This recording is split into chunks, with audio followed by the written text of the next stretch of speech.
नमस्कार दोस्तों, GK Arjun sir के चैनल पे आपका एक बार फिर स्वागत है। बीपीएससी शिक्षक भर्ती TGT plus PGT history practice set 8 में। तो चलिए वीडियो प्रारंभ करते हैं। वीडियो प्रारंभ करने से पहले आपसे एक छोटी सी रिक्वेस्ट, अभी तक आप हमारे चैनल पर नए हैं तो प्लीज़ इस चैनल को सब्सक्राइब करें। सब्सक्राइब करने के बाद बेल आइकन की घंटी को क्लिक करना ना भूलें, ताकि जब भी मैं अगला वीडियो अपलोड करूँ उसका नोटिफिकेशन आपके मोबाइल पर सबसे पहले पहुँचे। तो चलिए वीडियो प्रारंभ करते हैं। तो आज जो चैप्टर है मौर्य साम्राज्य से ही क्वेश्चन है। अगर आप लोग इससे पिछला प्रैक्टिस सेट देखना चाहते हैं तो उसका एक प्लेलिस्ट बना हुआ है जिसका नाम है बीपीएससी एग्जाम के नाम से, और उस प्लेलिस्ट का लिंक मैं डिस्क्रिप्शन में दे दिया हूं, तो वहां से भी आप लोग पिछले प्रैक्टिस सेट आप लोग आसानी से देख सकते हैं। तो चलिए वीडियो प्रारंभ करते हैं। यहाँ पर पहला क्वेश्चन है, किसने कहा है कि चंद्रगुप्त ने 6 लाख सैनिकों की सेना लेकर संपूर्ण भारत को रौंद डाला था? तो संपूर्ण भारत को रौंद डाला था किसने कहा था? टालमी, प्लूटार्क, प्लिनी या हेरोडोटस? तो इसमें आपका जो राइट आंसर है वह है आपका बी वाला सही है, प्लूटार्क ने।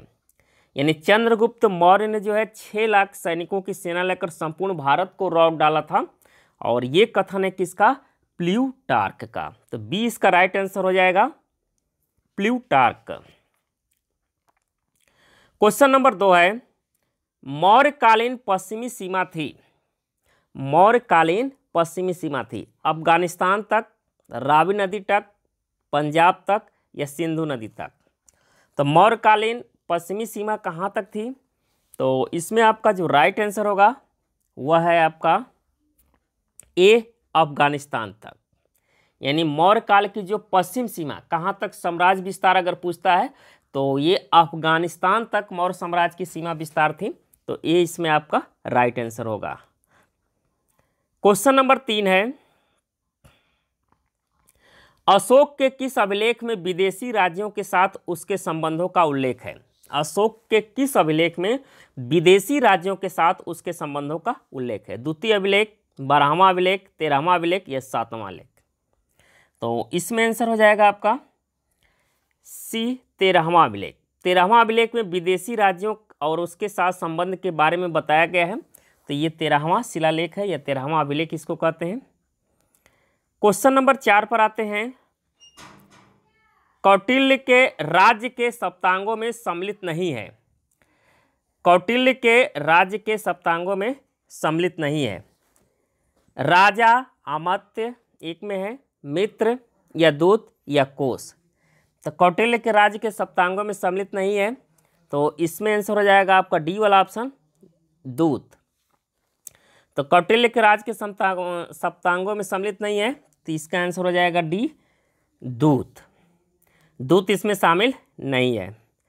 क्वेश्चन नंबर 5 है, राज्य रूपी रथ एक पहिए पर नहीं चल सकता।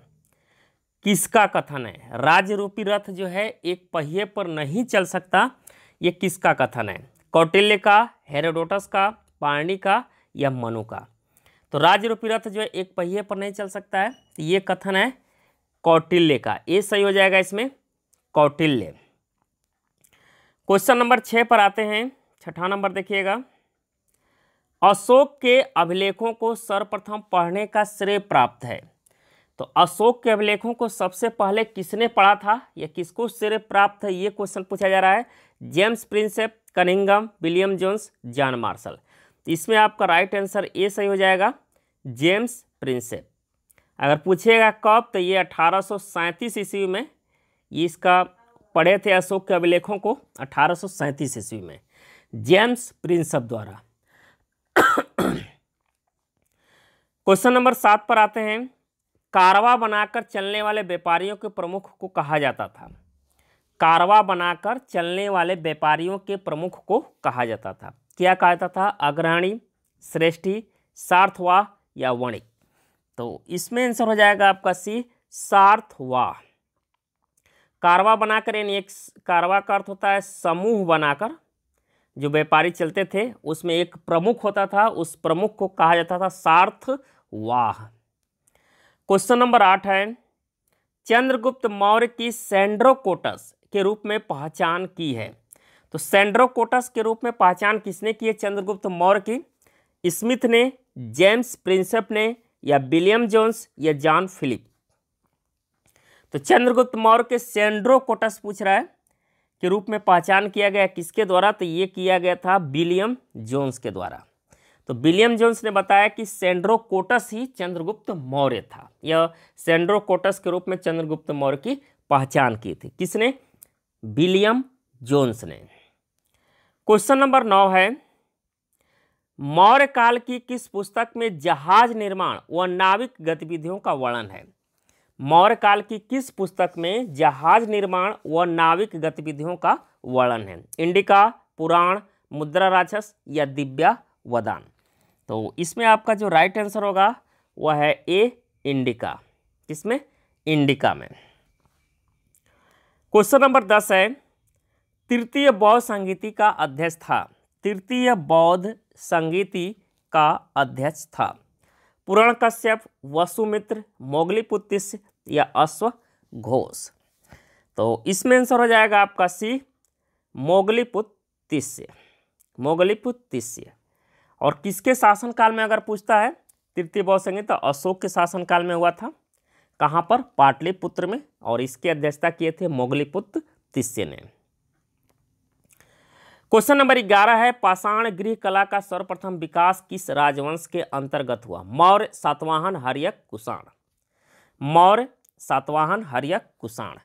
तो इसमें आंसर हो जाएगा आपका ए, मौर्य काल में। मौर्य राजवंश में जो है पाषाण गृह कला का सर्वप्रथम विकास हुआ था। तो इसका राइट आंसर हो जाएगा ए। क्वेश्चन नंबर आते हैं 12 नंबर पर, मौर्य साम्राज्य के पतन का मुख्य कारण था। ये पूछा जा रहा है, मौर्य साम्राज्य के पतन का मुख्य कारण अशोक का धर्म, सेना में कमी कर देना, या अशोक के उत्तराधिकारियों की निर्बलता, या केंद्रीय प्रशासन? तो मौर्य साम्राज्य के पतन का मुख्य कारण यहां पूछा जा रहा है। तो मुख्य कारण था अशोक के उत्तराधिकारियों की निर्बलता। अशोक के उत्तराधिकारियों की निर्बलता। क्वेश्चन नंबर 13 है, अशोक के साम्राज्य के अंतर्गत कौन देश सम्मिलित था? अशोक के साम्राज्य के अंतर्गत कौन देश सम्मिलित था? केरल, सत्यपुत्र, आंध्र प्रदेश, या कर्नाटक? तो अशोक के साम्राज्य के अंतर्गत कौन सा देश सम्मिलित था? तो इसमें आंसर हो जाएगा आपका डी, कर्नाटक। कर्नाटक होगा। क्वेश्चन नंबर 14 पर आते हैं। 14 नंबर क्वेश्चन देखिएगा, अशोक के किस लेख में बौद्ध पुस्तकों का उल्लेख है? अशोक के किस लेख में बौद्ध पुस्तकों का उल्लेख है? कलिंग लेख, भाभरू लेख, धौली लेख, या जौगढ़ लेख? इसमें आंसर हो जाएगा आपका बी, भाभरू लेख में। क्वेश्चन नंबर 15 है, अशोक का नाम मिलता है मास्की अभिलेख में, सोपारा अभिलेख में, कलिंग अभिलेख में, जूनागढ़ अभिलेख में? अशोक का नाम मिलता है किस में मिलता है? तो इसका आंसर हो जाएगा ए, मास्की अभिलेख में। यानी अशोक का नाम अशोक के रूप में या व्यक्तिगत नाम अशोक जो था उसका उल्लेख अगर पूछता है तो मास्की। इसके अलावा 3 और अभिलेख है, उद्गेलम है, नेट्टूर है, मास्की है, ये तो हो गया गुर्जरा है। तो टोटल 4 अभिलेखों में जो है अशोक का नाम अशोक मिलता है। इसमें ऑप्शन में केवल एक दिया है मास्की। इसके अलावा आपको गुर्जरा, नेट्टूर, उदयगलम ये भी आपको याद करना है, उसमें भी अशोक का नाम अशोक मिलता है। क्वेश्चन नंबर 16 पर आते हैं। 16 नंबर क्वेश्चन देखिएगा, चंद्रगुप्त मौर्य का गुरु कौन था? भद्रबाहु, अश्वघोष, मोगलीपुत्तिस्य या कल्पायन? इसका राइट आंसर हो जाएगा